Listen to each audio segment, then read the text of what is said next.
Buenos días. En este primer tema veremos lo que es el método científico. El método científico, como muchos de nosotros sabemos, es un proceso destinado a explicar fenómenos, establecer relaciones entre los hechos y enunciar leyes que expliquen los fenómenos físicos del mundo y permitan obtener con estos conocimientos, aplicaciones útiles para el hombre. Aquí, en este enunciado, hay ciertos puntos que son importantes. Por ejemplo, está destinado a explicar fenómenos. Por fenómenos nosotros entendemos prácticamente a cualquier cosa que pueda pasar en el mundo. Que se cae una manzana, que cae un árbol, la caída de un rayo, son fenómenos que de una u otra manera tienen explicación de ser. La otra parte importante es establecer relaciones entre los hechos. ¿Qué quiere decir? Que el método científico está destinado a explicar por qué suceden las cosas, por qué se cayó la manzana, por qué cayó el rayo en el árbol, por ejemplo, etc. La otra parte es explicar los fenómenos físicos del mundo. Básicamente lo que tenemos que hacer es obtener un fenómeno, generar una relación y explicar por qué sucede con el fin de obtener conocimiento. Este método se realiza mediante los siguientes pasos. Número 1 es la observación. La observación hace referencia a plantear básicamente este fenómeno. Por ejemplo, muchas personas conocemos la historia de cuando a Newton le cae la manzana en la cabeza.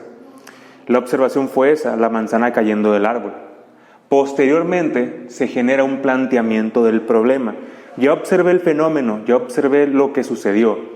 El planteamiento del problema es explicar más o menos de manera estructurada el por qué habrá pasado eso.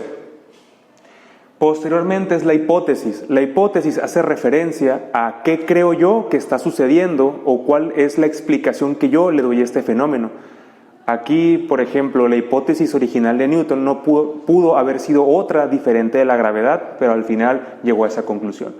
Posteriormente llega la experimentación. La experimentación es toda esa metodología válida, científica, que yo voy a utilizar para comprobar ese fenómeno, ya sea en un laboratorio, mediante ecuaciones matemáticas, etcétera, etcétera. Estos métodos me tienen que dar un resultado o una solución para determinar si este fenómeno es como yo lo estoy planteando o tiene otra explicación diferente.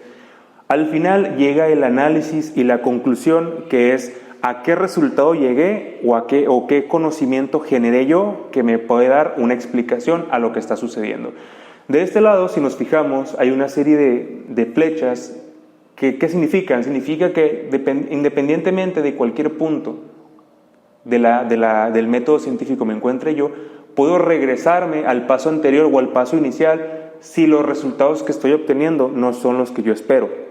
Por ejemplo, puedo estar en la experimentación y darme cuenta que el experimento que estoy utilizando no es el adecuado. Entonces sería a lo mejor volver a plantear una hipótesis diferente o volver a plantear una experimentación distinta.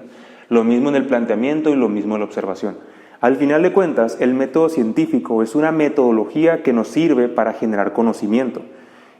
Generar conocimiento no significa simplemente llegar al resultado que yo quiero. Muchas veces las hipótesis que nosotros nos planteamos son diferentes a las que obtenemos. Pero eso no significa que no se generó conocimiento. El conocimiento que yo estoy generando en este caso es qué cosas no debo de hacer para llegar a la conclusión. Por eso, independientemente si mi hipótesis es correcta o es incorrecta, es conocimiento que en el futuro puede ser útil.